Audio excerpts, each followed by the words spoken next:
Good morning from Snake Mountain Boat Works on Friday, March 31.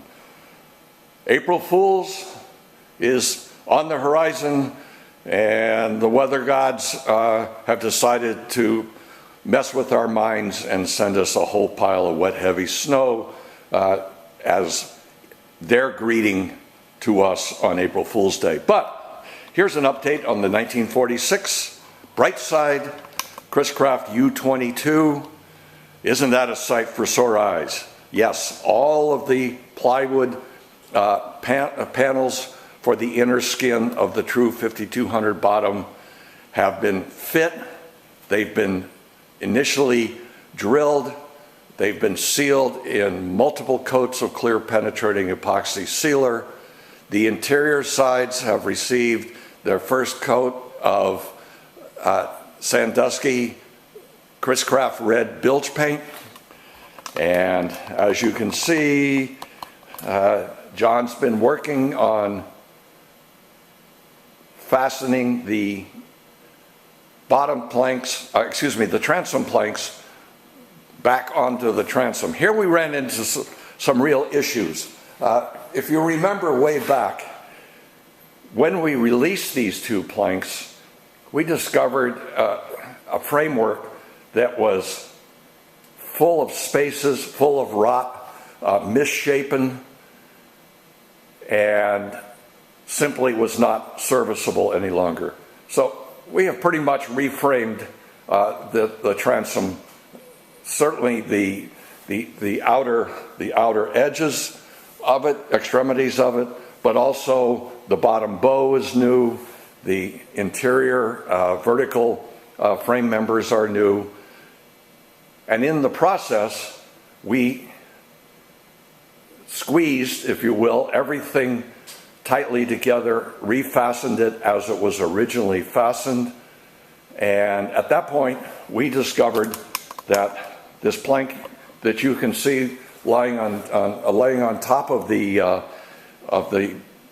bottom of the boat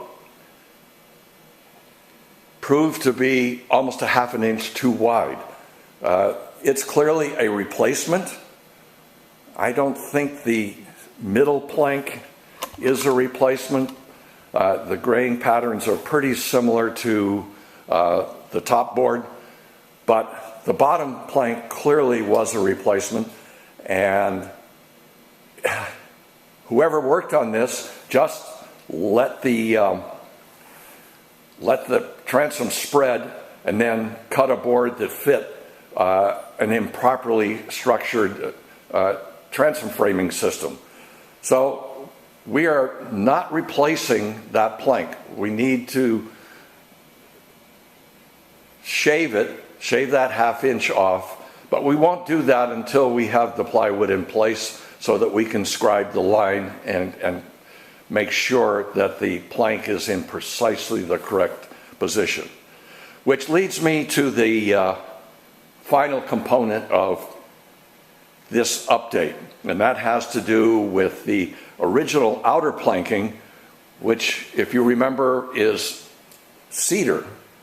Chris-Craft planked the bottoms of its U22s almost entirely in cedar.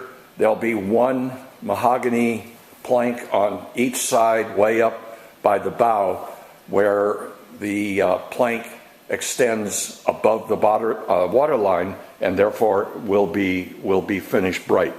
But, and we've talked about this before, if you remember the 42nd century imperial sportsman,